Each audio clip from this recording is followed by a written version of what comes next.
It's time for the Your Personal Bank Show with Ferenc Toth. In an era of chaos, confusion, and craziness, Ferenc is a voice for common sense. As a financial literacy educator, speaker, and entrepreneur, Ferenc cuts through the noise to help us understand how current events affect our money, economy, and our freedom. Now, here's Ferenc Toth. Welcome to the Your Personal Bank Show. This is Ferenc. I've had a few days to think about the election, and one of my first thoughts is this. I've rarely been more proud of the American people than I am right now. The majority of Americans agreed that this country was headed in the wrong direction, and they did something about it. We came together and did something about it. The response to 9/11 comes to mind of another time where Americans came together, and I felt proud of my fellow Americans. I feel like that right now. And regardless of how you feel about Trump, we have experienced the most incredible comeback in political history. Many thought he was finished after losing the 2020 election and his response to January 6th. There's never been a president or a candidate attacked more than Trump. Media attacks, smears, impeached twice, indicted, 2 assassination attempts, yet he kept fighting. You have to respect that. Trump is one of the most determined and tenacious people ever. He was attacked repeatedly, yet he just kept going. And character is revealed under pressure.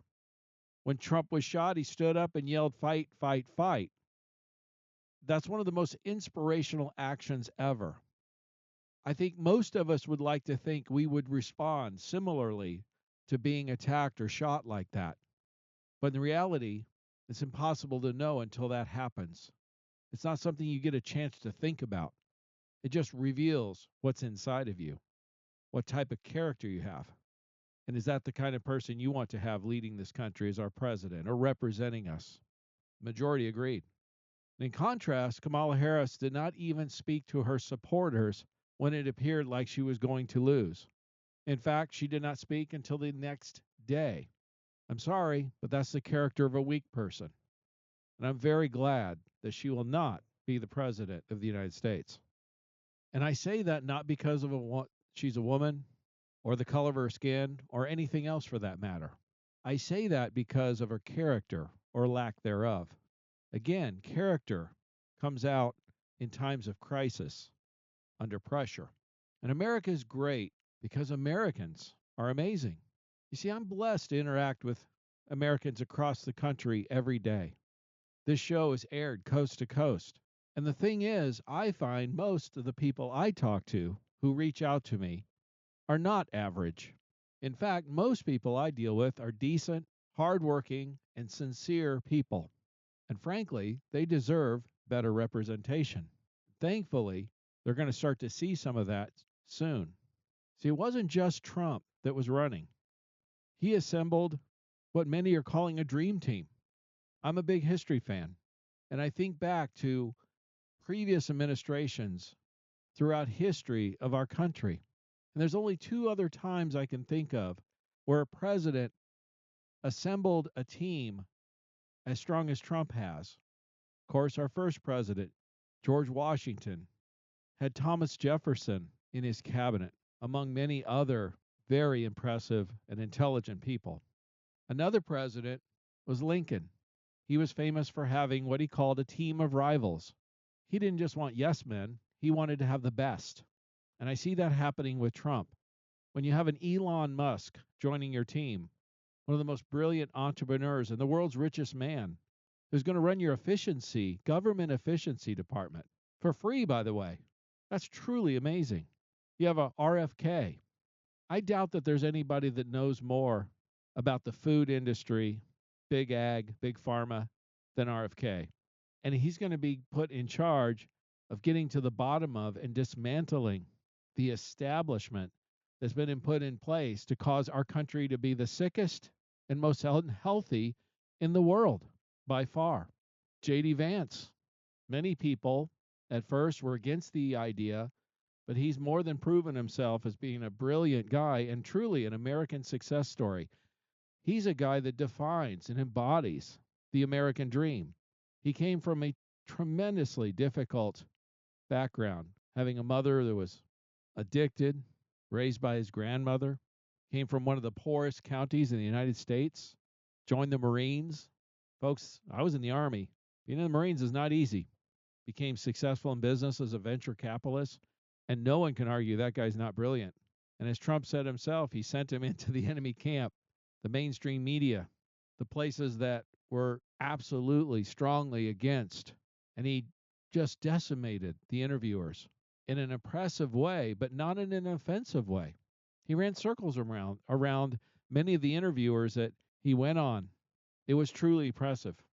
You have Vivek, another successful businessman and first generation American, who's going to be part of the administration as a young and very impressive up and comer who has tremendous ideas and is one of the most phenomenal communicators we've ever seen. Tulsi Gabbard. She ran for president as a Democrat not long ago, destroyed Kamala Harris in a primary, a very strong and intelligent woman herself in the reserves. I understand she's had 3 tours overseas, an impressive individual herself, going to be involved on the Trump team. It wasn't just about Trump, it was about his team and the roughly 5,000 people that'll be appointed. Who's going to run all the different departments of the federal government? I'm truly excited about the future of our country. Now, they're not in charge yet, won't be until January, so we got a few months, and problems are not going to right themselves or resolve themselves overnight. We're not out of the woods yet, but I am excited about the future. Excess spending was rejected. Open borders were rejected. Socialism was rejected. Legacy media was rejected. And I find it interesting that those that are unhappy about Trump winning include China, Iran, the Taliban, cartels, human smugglers, drug traffickers, illegal immigrants, warmongers, defense contractors, bureaucrats, the legacy media, never Trumpers, Democrats, and liberals. There's others. And those that are happy about Trump winning are people who want peace and prosperity. You know, just like in the Declaration of Independence, life, liberty, and the pursuit of happiness, which, by the way, is the majority of Americans. Which side are you on? Now, on this show, I've shared my concerns about government policies, the current administration, and what I thought our government and representatives should be focused on long before it was popular or acceptable. I was censored. I was attacked by some. I lost more than one radio affiliate and multiple potential clients. I attacked the government small business COVID shutdowns in March of 2021. If you don't believe me, you can go to yourpersonalbank.com and listen to any of the previously recorded shows. Those shows are still on the website. I understood that I would lose business due to my positions, but I strongly believed that stating the truth was more important. This is a financially focused show, and I'm in the financial business. But some things are more important than money, and I will not compromise the truth, whether it's a government policy or whether I'm working with a client. Many thought my positions were political. I didn't consider them political. I just considered them common sense. And unfortunately, common sense had not been very common lately. Now, Trump won the election. He won the popular vote. The Republicans took back the Senate, and it looks like they're going to retain the House. He has a majority and a mandate. Trump has promised significant changes. How will those affect our country, our economy, and our money? That's going to be the focus of the remainder of our show. So I'm going to encourage you to stay tuned in the next segments. But before we go there, again, I want to say to my fellow Americans, at least the majority of you, I couldn't be more proud that you ignored the noise and you did what was right. You recognized the direction the country was headed.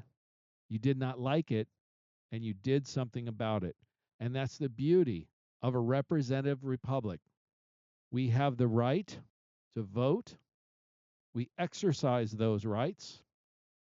And I firmly believed that we as a country dodged a major bullet.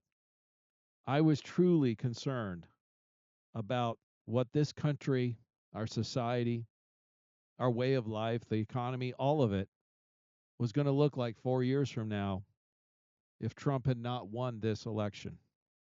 The direction that we were headed, the policies that were in place, the likelihood of it getting much worse. I don't know if we would have recognized our country for 4 years from now.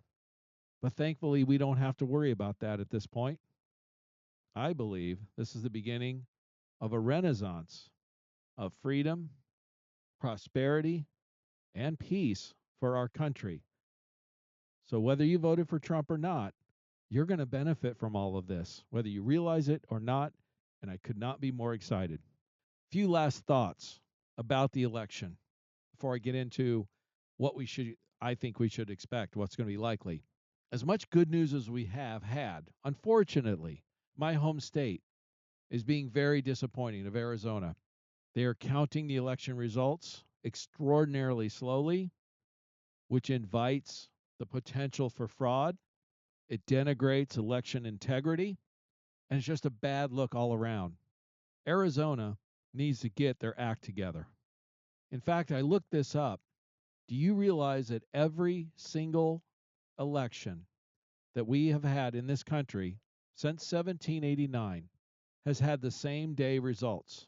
Now, except for some would say 2000, we did have same day results. It was eventually settled by the court, but the official tally was available within 24 hours.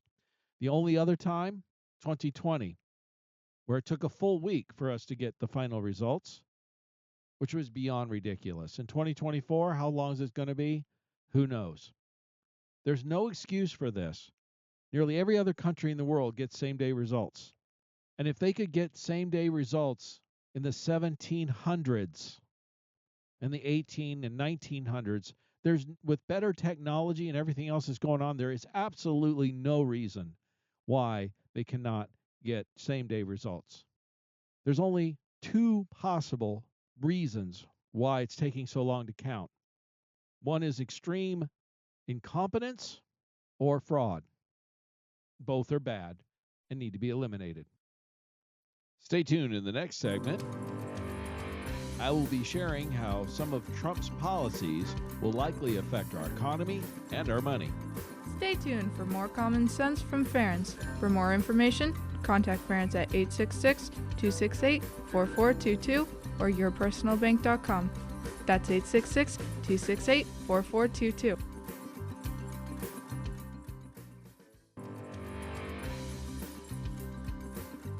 Welcome back to the Your Personal Bank Show with Ferens Toth. Want more information? Contact Ferens at 866-268-4422 or yourpersonalbank.com. That's 866-268-4422. Now back to the show with Ferens Toth. Welcome back to the Your Personal Bank Show. If you want to reach me, you can do so at yourpersonalbank.com. And yes, you'll reach me. It's yourpersonalbank.com.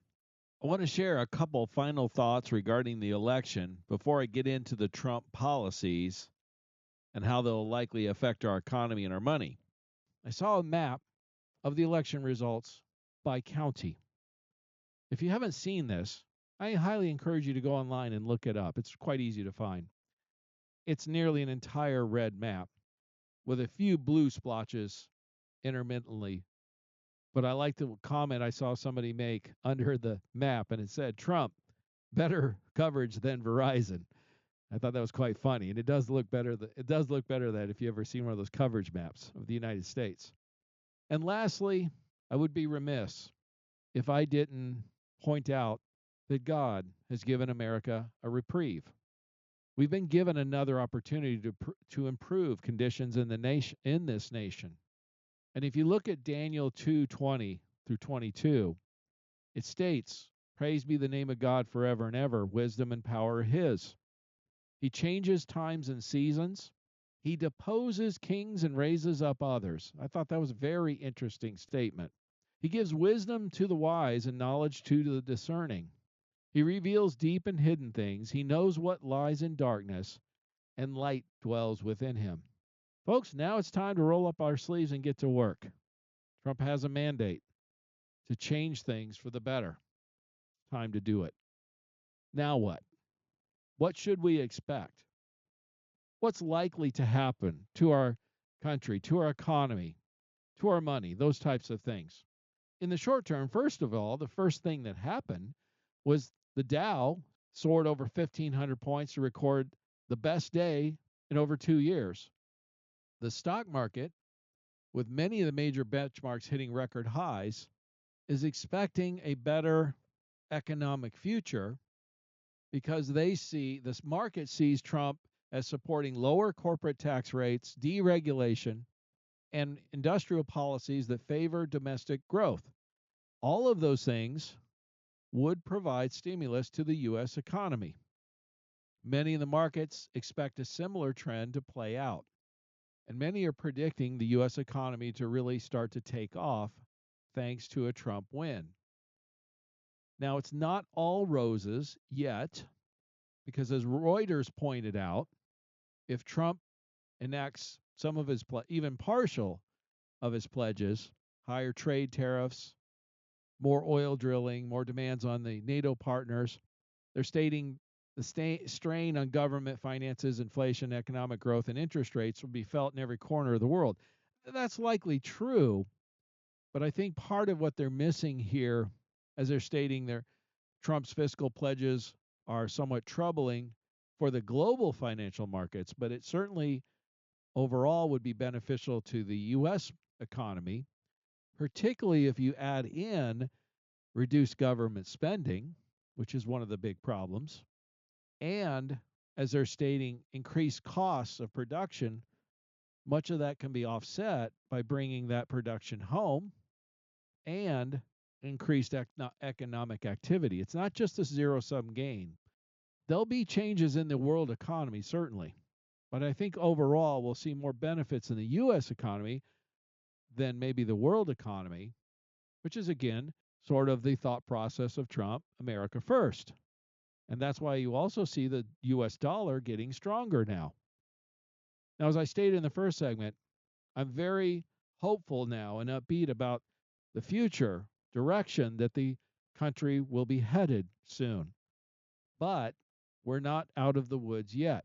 And if I even use a historical example, when Reagan took over from Carter, we had record inflation, a lot of economic problems at that time.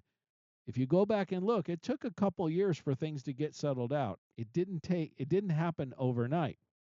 So even if Trump enacts many of these policies going forward, understand some will take effect quite quickly. Others certainly will take more time for their effect to be felt. What are some of those changes? Well, Trump has been famous for stating, drill, baby, drill. Now, this is important and probably one of the most immediate changes that we'll see because energy prices affect nearly every product we purchase. Higher energy costs increase prices and inflation. And I've used this example before, but let's just take a loaf of bread, for example. It takes fuel in the tractor to plow the field, and more fuel for that tractor to then plant the wheat. The tractor then later has to harvest the wheat, more fuel. Typically, a truck will then take that wheat to a grain elevator, or often a train will ship that grain to a flour mill. The flour will then get shipped, typically by truck, to a bakery. And then it gets trucked to a warehouse, then a grocery store, where you get in your car more fuel to pick up that loaf of bread and then bring it home. That single loaf of bread has taken 7 or 8 or 9 trips from planting to the final destination in your home. And each of those trips, if the cost of energy, the cost of that fuel is higher, it's going to increase the cost of that loaf of bread. Now apply that to every product you purchase. If it's been transported or the component parts have been transported 3, 4, 5, 10 times even, you can see where a small increase in energy can have an accelerated or exponential effect. Now, increased production will lower energy prices. Lower energy prices will reduce inflation. It'll reduce the costs of goods. This can happen quite quickly because energy prices tend to anticipate supply demands several months ahead. So If the energy industry believes that Trump will enact policies that will encourage drilling, which I'm certain everyone believes that at this point, we should start seeing lower energy prices in the very near future. His other policy that's gained a lot of attention is deporting illegal immigrants. It's estimated that the total cost to transport, feed, house, and support illegal immigrants approaches 500 billion annually, a half a trillion. Now this money comes from taxpayers and government money printing. Both are inflationary. The government money spent on illegal aliens, by the way, it's not government money, it's taxpayer money or money that the government has printed because remember, the government has no money. Where do they get it from? The taxpayers, or they print more, which again, both are inflationary. The double whammy is this money is then being used, this money is being given to illegal immigrants, which are then competing for resources like food, clothing, housing, and pretty much everything we purchase. This increases the cost of everything, which of course is inflationary. Now, those costs with the Trump administration will stop immediately. Deporting the illegal immigrants will also reduce housing demand. It's well known that the U.S. has a housing shortage. And allowing millions of people in the country, when you have a housing shortage, drives up the cost of housing. It's basic economics 101. I mean, these people have to live somewhere. Fewer people will reduce housing demand. Housing costs will likely decrease, especially in lower cost and starter homes. The effects will be regional. The prices will drop in places more where there are more illegals. And think about Springfield, Ohio. Famously, the government moved in about 30,000 Haitians into a town of about 50 to 60,000. Now that would be devastating to any community. They don't have the services to support that kind of influx.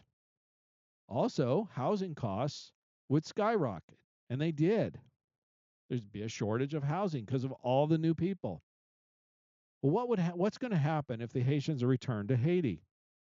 There's going to be thousands of empty homes and apartments. Prices are going to drop. Again, this will be on a regional basis. It'll impact some areas more than others. One of the other issues that's not going to need to be resolved regarding housing is the average age of U.S. home buyers has now jumped to 56 because, as CNBC states, homes are wildly unaffordable for young people. The average age of home buyers is now up 7 years from just 2023 and is at an all-time high. This is just another sign that younger Americans are being priced out of the market due to escalating ownership costs. Now, this is somewhat of a complex problem. Lack of supply has often been touted as one of the main reasons why housing is so expensive. And as I've just stated, deporting millions of illegals will partially help alleviate the lack of housing supply. Trump's plan for housing focuses on increasing that supply. Clearly, that will drive down home ownership costs. The proposals include freeing up some federal lands for building, easing regulations, and offering tax incentives to first-time home buyers. Easing regulations might be one of the easiest and quickest ways to reduce the cost of housing. I've seen multiple studies from home builders stating that the average costs, the regulatory cost to build a new home for the average home that is, approach $100,000. So if the average home is a little over $400,000 today, and you could just cut the regulatory costs in half, you've cut about $50,000 off the cost of new home building. That would be a significant and very immediate effect to help drive down the cost of homes, especially for lower and middle income Americans. I don't know about you, but I would rather have a real estate developer be at the head of the government to address a housing crisis than any politician. They're going to know far more about what needs to happen, the issues involved, and how to address it. The federal government is much like a company. You could look at it as the largest company in the world. Business owners routinely have to maximize profits while minimizing expenses. In other words, they have to be efficient. That's the only way to stay in business. And the fiscal problems that our federal government has likely would be best solved with the business person. Stay tuned for more common sense from Ference. For more information, contact Ference at 866-268-4422 or yourpersonalbank.com. That's 866-268-4422.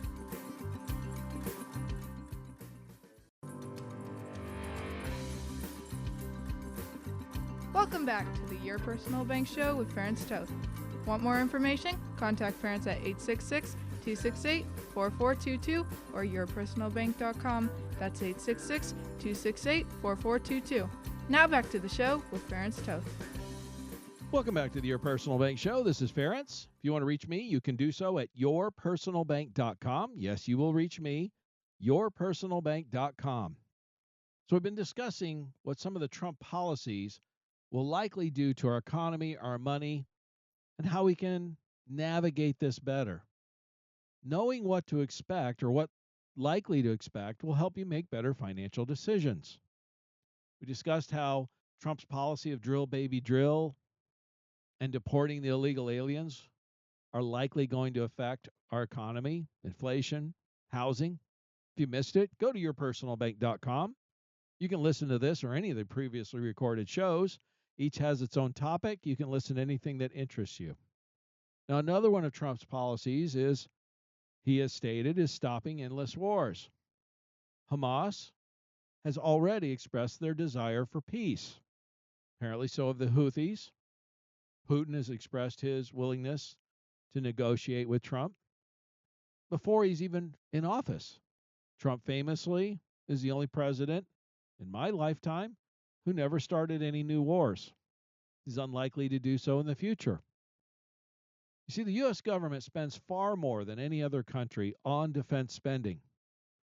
Now, look, I'm in favor of a strong military. Most Americans are against war unless absolutely necessary to defend ourselves or interests that are vital for our national security.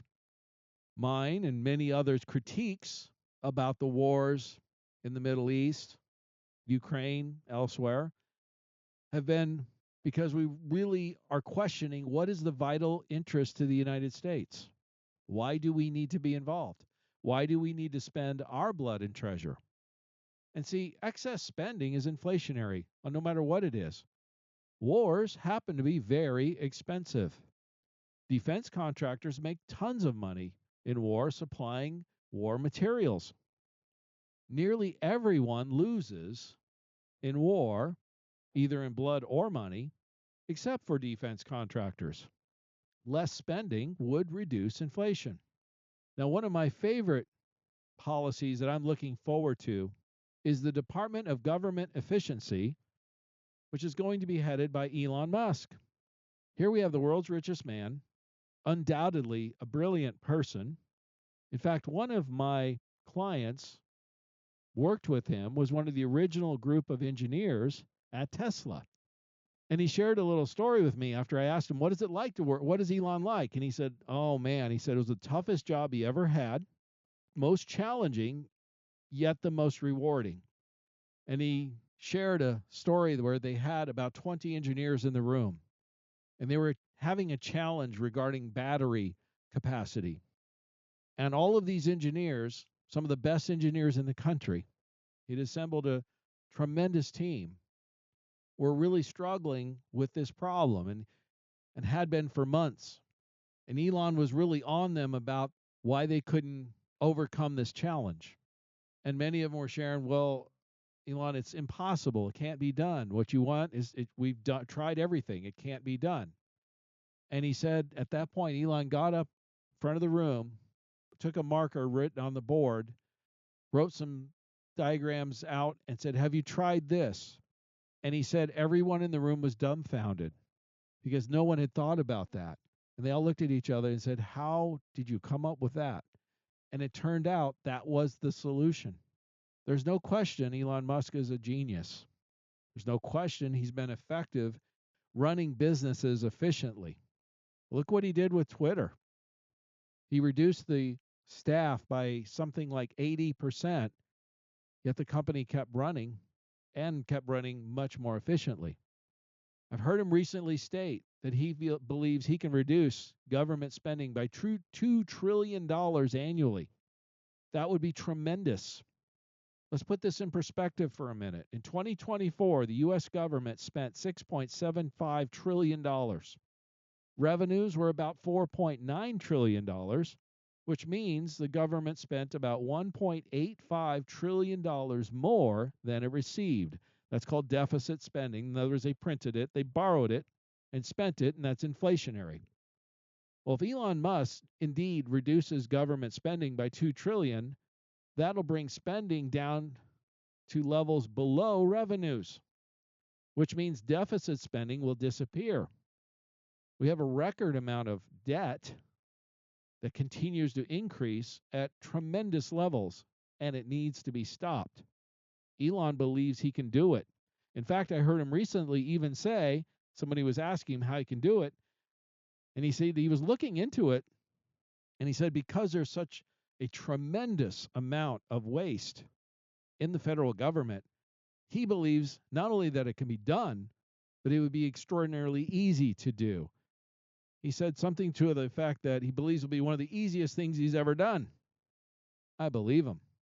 The other side benefit of reducing all this excess spending, which would reduce inflation, is it also would reduce the size of government. He's discussed bringing government employees down dramatically, reducing red tape, regulations, the bureaucracy.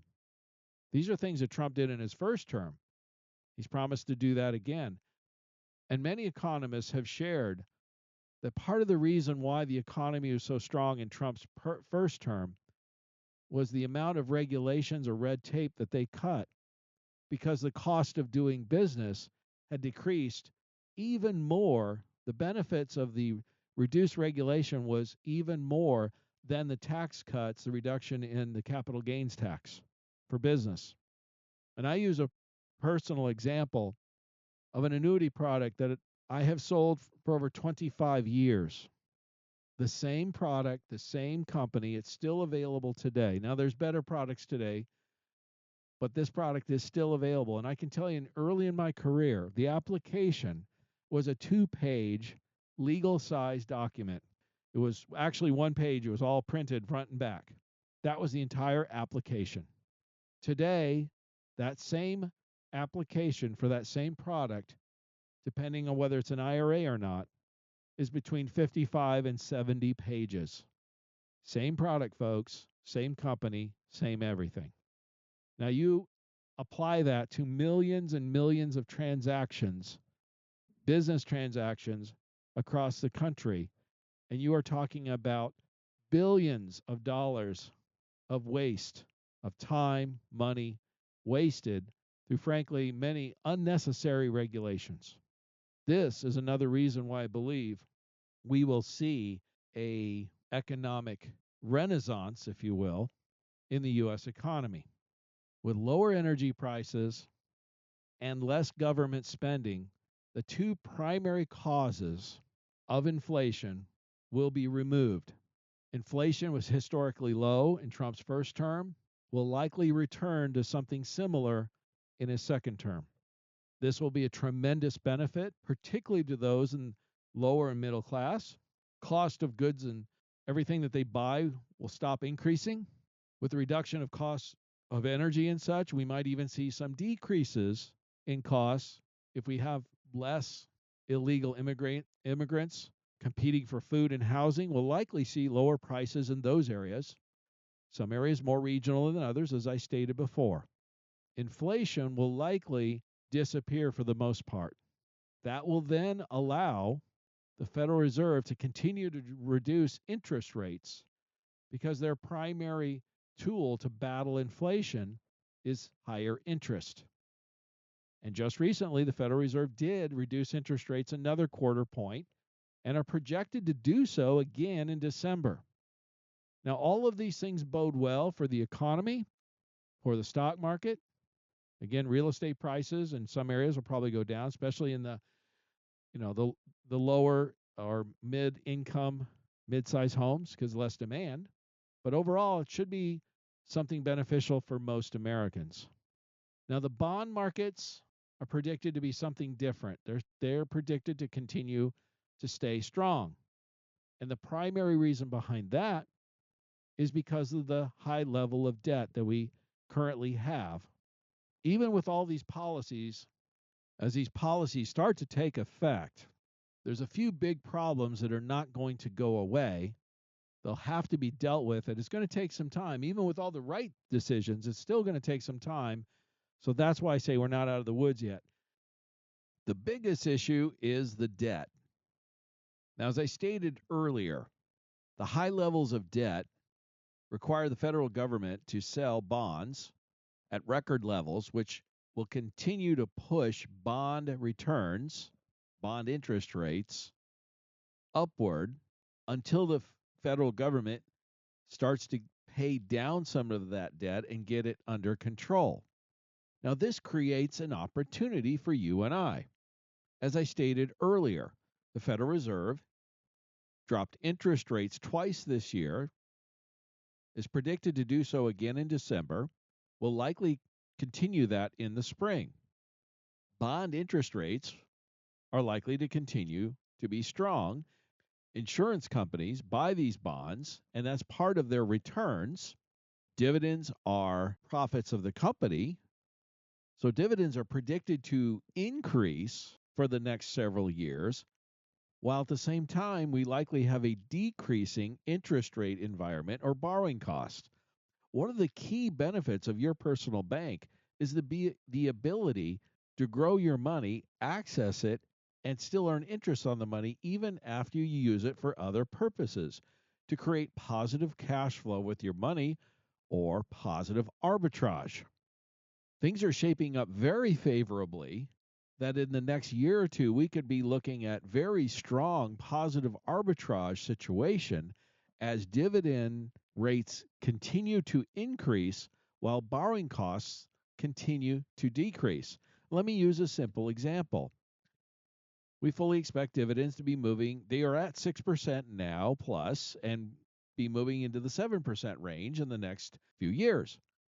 Borrowing costs right now are right at the 6% range, and they're expected to be dropping down to the 5 or maybe even 4% range. If you're earning 7% and it costs you 5 to borrow, access the funds, what's your money doing? You're still picking up 2% positive arbitrage on your money, and here's the kicker. You use the money elsewhere. What did you do with it? Did you pay off a bill? Did you purchase an item? Did you invest it in another asset? Look, we all spend money. We all pay off things. We all purchase items. And most of us invest in things. Do you want to pick up the extra 1, 2, 3% interest annually, positive arbitrage each and nearly every year the rest of your life or not? Banks make positive arbitrage or positive cash flow on our deposits. It's called the float. You can too with your money.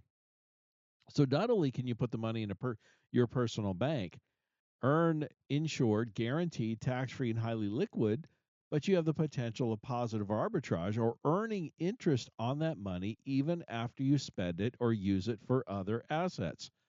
This means you continue to earn money even after you spend it. And there's no other opportunity I know of for the average American to be able to do that. So this would actually increase the rate of return on your investments, for example, or reduce your cost of borrowing if you were going to borrow to purchase something. Either way, it puts more money in your pocket than you would have had otherwise without using this tool. That's the power of your personal bank.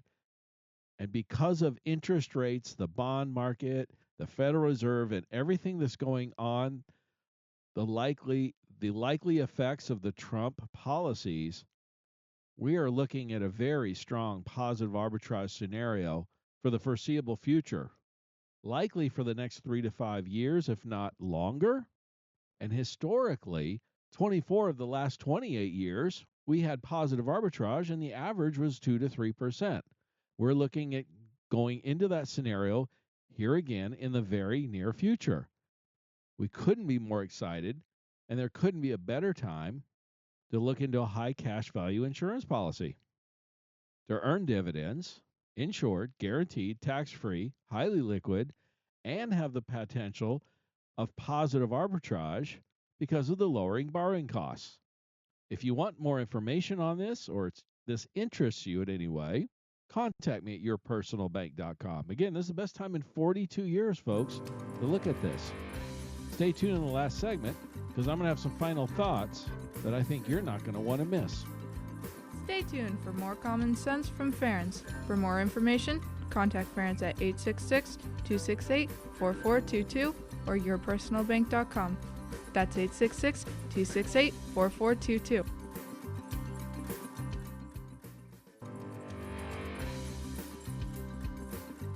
Welcome back to the Your Personal Bank Show with Ference Toth. Want more information? Contact Ference at 866-268-4422 or yourpersonalbank.com. That's 866-268-4422. Now back to the show with Ference Toth. Welcome back to the Your Personal Bank Show. This is Ference. You can reach me at yourpersonalbank.com. Yes, you'll reach me at yourpersonalbank.com. As I stated earlier, recently the Federal Reserve reduced interest rates another quarter point. They're projected to do so again in December, and likely will continue to reduce interest rates in the foreseeable future. Now, generally, you would think that would be good for the stock market. Typically, it is. Many of the economic policies, as I stated, that the Trump administration plans to implement will likely reduce inflation, some of it quite quickly. That'll also typically is considered good for the stock market. The challenge we have is a couple of things: the level of debt, Social Security, Medicare, but also the other challenge is the stock market has, as many experts point out, likely already priced in much of the upside of the economy that's expected or due to increased economic activity. One example of this is Bank of America's sell side indicator, as they call it, the SSI. It's an indicator that basically measures bullishness and bearishness for stocks. They've long touted it, the SSI, as a reliable contrarian indicator, because an overly bullish sentiment often causes some investors to take an opposite view. The problem is the SSI indicator is at the high end or near extreme bullishness, which means it's bearish for stocks. In other words, it's already gone up so much so far, so fast. If you were in it, great. But if you're trying to get in now, you might have missed it for the most part for a while. The other one that's predictive tool, and this is from Motley Fool, is something called M2. It's the money supply. So there's an M1 and an M2. M1 factors in it's a measurement the Federal Reserve uses to measure all cash and coins in circulation, travelers' checks, and demand deposits and checking accounts. This is money that's basically accessible immediately. M2 takes into account everything with M1, immediate things, then adds in savings accounts, money markets, and CDs under 100,000. They consider this money that can be accessed, but it requires a little more time and effort to get to before it can be spent. And M2 is the better measure of money in circulation. There's been very few times over the last 90 years that M2 has decreased. And one of those notable decreases has just happened recently. You see, the Federal Reserve has been doing something for the last year or two called quantitative tightening. Many of you remember a while back they were doing quantitative easing, which means they were buying stocks and bonds and such like that to increase money in supply when the economy was bad. Like in 2020 with the shutdowns, they bought a lot of stocks and and mortgage-backed securities to keep the economy moving, grease the skids, if you will. And their total assets approached about $9 trillion. Over the last couple of years, they've been selling that off gradually, which means they've been reducing the amount of money in circulation.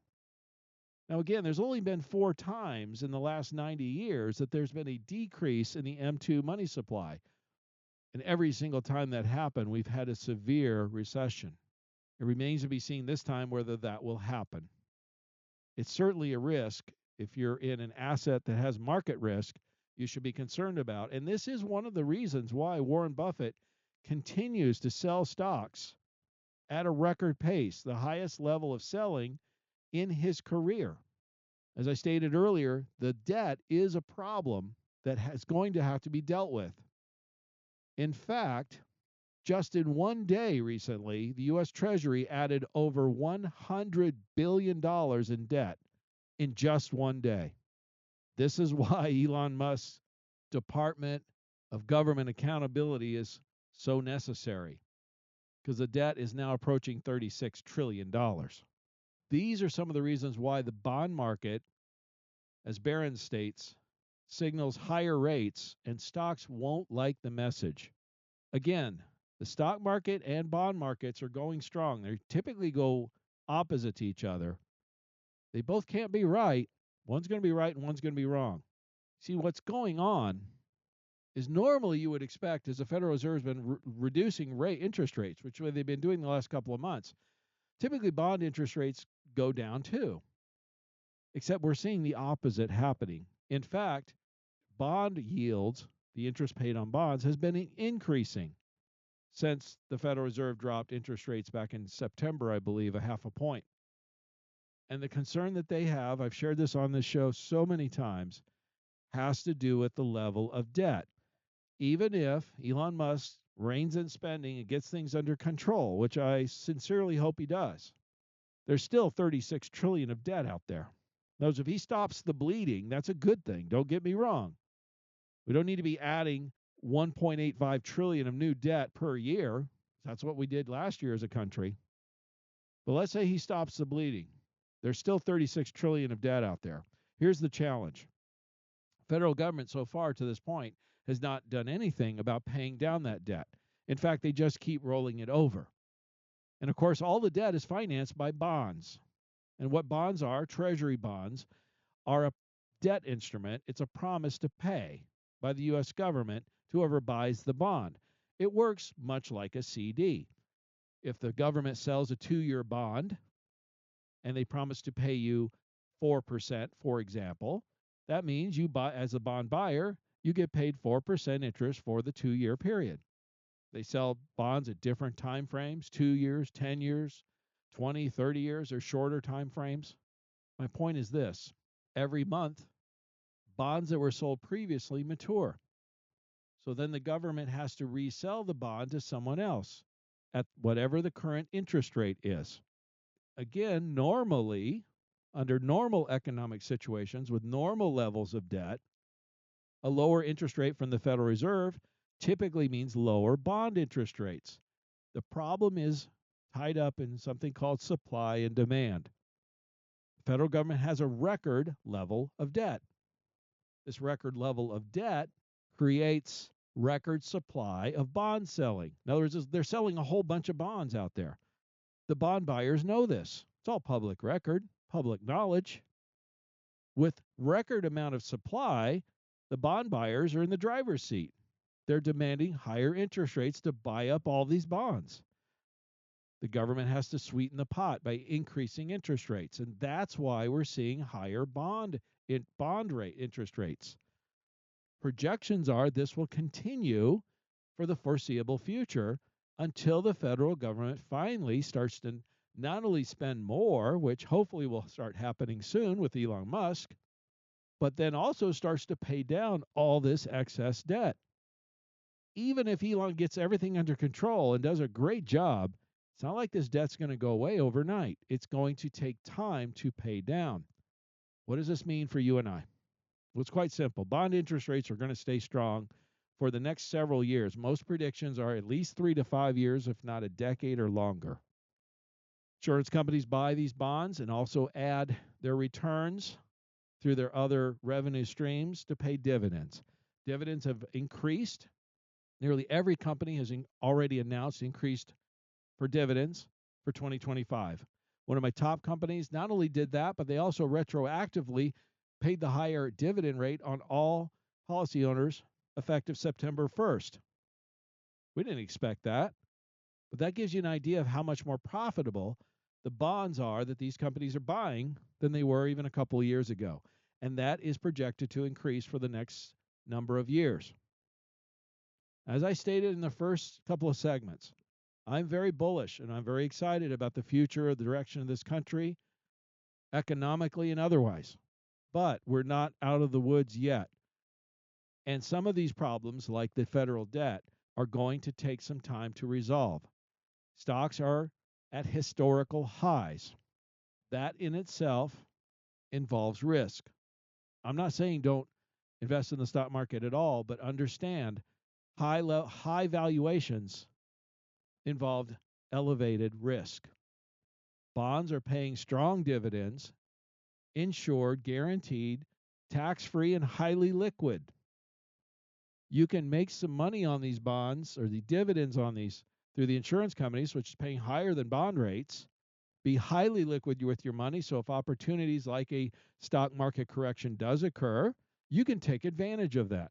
You see, frankly, I would be far more bullish about the stock market if we had a correction.